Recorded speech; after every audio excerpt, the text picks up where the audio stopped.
Throughout my career, I've been very interested in this very rare but lethal condition called malignant peritoneal mesothelioma. I became interested in this many years ago because I was struck by the fact that in the oncology field there was really quite a nihilistic perspective on this particular condition. No one really had any effective treatments for it. We were interested in seeing if we could develop a strategy of using surgery as well as chemotherapy applied directly into the abdominal cavity to try and control the growth of mesothelioma within the abdomen.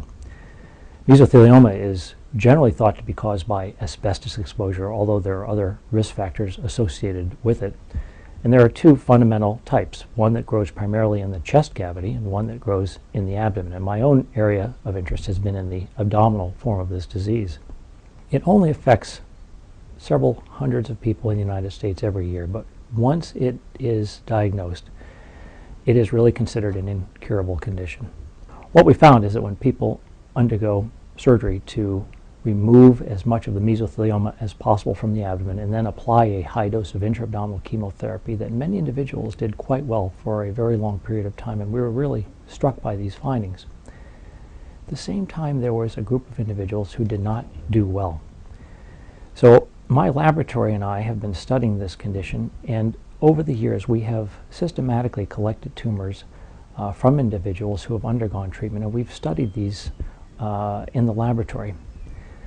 We've studied them using very sophisticated molecular techniques, and we have been able to find really quite remarkable insights into the nature of this cancer.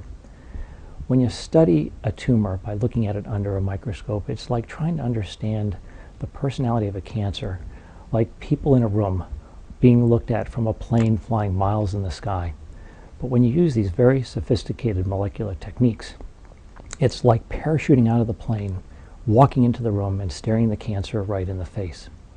And by using these techniques, we've been able to look at the expression of thousands of genes and the proteins that they produce and the network of interactions that occur that provide them with a personality that really controls their growth and spread.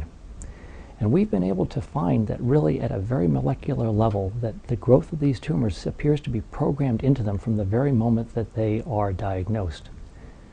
We have found in all of these mesotheliomas that there are proteins that are present in very high abundance, which has never been appreciated before.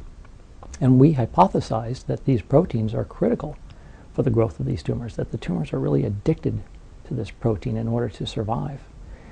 And by using techniques to eliminate the protein from the tumors, we've been able to show that they will not grow, either in a culture dish in the laboratory or in laboratory mice. And we are now very excited about our next phase of research, which will be to use drugs and agents that are available to us that we can try for patients with this condition in the clinical setting. We hope that this will help define a better, more effective treatment for individuals with this condition.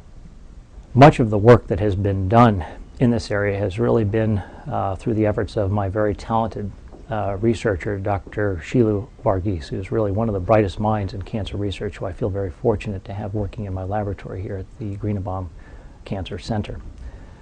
One of the things that he has pointed out to me is that this protein that we've identified in this fairly rare cancer, mesothelioma, is also abundant in very high levels in many other very commonly occurring cancers. So the discovery that we've made here in mesothelioma may actually have broad applicability to the treatment of many other commonly occurring cancers that we face in this country.